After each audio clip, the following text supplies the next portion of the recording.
Hello hi అందరికీ welcome to my channel. It's me Rajeshwari. నేను మీ రాజేశ్వరిని. ఈ రోజైతే బ్రేక్ఫాస్ట్లోకి నేను ఇన్స్టెంట్గా జొన్న దోశలు ఎలా ప్రిపేర్ చేసుకున్నానో ఇప్పుడైతే మనమైతే చూద్దాం.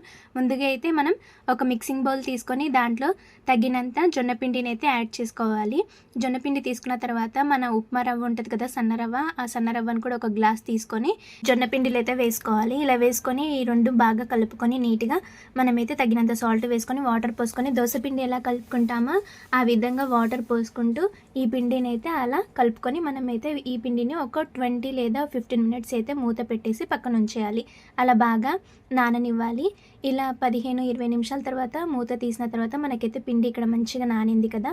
సో ఒకసారి బాగా కలుపుకొని దీంట్లోకి మనం కావాలి అంటే ఆనియన్స్, పచ్చిమిర్చి, కరివేపాకు వేసుకోవచ్చు. లేదు అనుకుంటే ప్లెయిన్గా కూడా అంతే దోశ వేసుకోవచ్చు. ఇక్కడైతే నేను ఒక ఆనియన్, 2 పచ్చిమిర్చి, కరివేపాకు అయితే తీసుకున్నాను. ఈ 3 ఇంగ్రీడియంట్స్ కట్ చేసుకొని నీట్గా ఈ పిండిలోకి అయితే ఆనియన్స్ ఇవన్నీ వేసుకున్న తర్వాత ఈ పిండిని మళ్ళీ ఒకసారి బాగా కలుపుకొని ఇప్పుడైతే పొయ్యి మీద ఒక దోశ పెనం పెట్టేసి మనమైతే దోశను వేసుకోవాలి. ఆనియన్స్ వేసాం కాబట్టి చిన్న చిన్న దోశలు ఇలా వేసుకొని దీనిలోకి మనం కొద్దిగా ఆయిల్ వేసుకుంటే వేసుకోవచ్చు, లేకపోతే మామూలుగా అయినా అంతే ఉంచేసి ఒక మూత పెట్టేసి అలానే ఆవిరికి ఉంచేయాలి.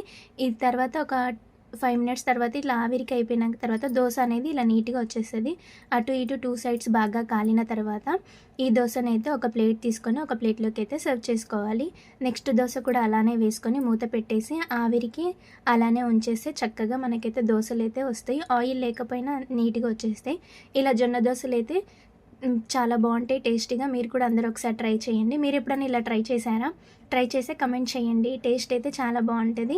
నీట్గా పిండి కూడా కుక్ అయిపోతుంది. మీకు ఈ వీడియో నచ్చితే లైక్, షేర్, సబ్స్క్రైబ్ చేసుకోండి. Thank you for watching.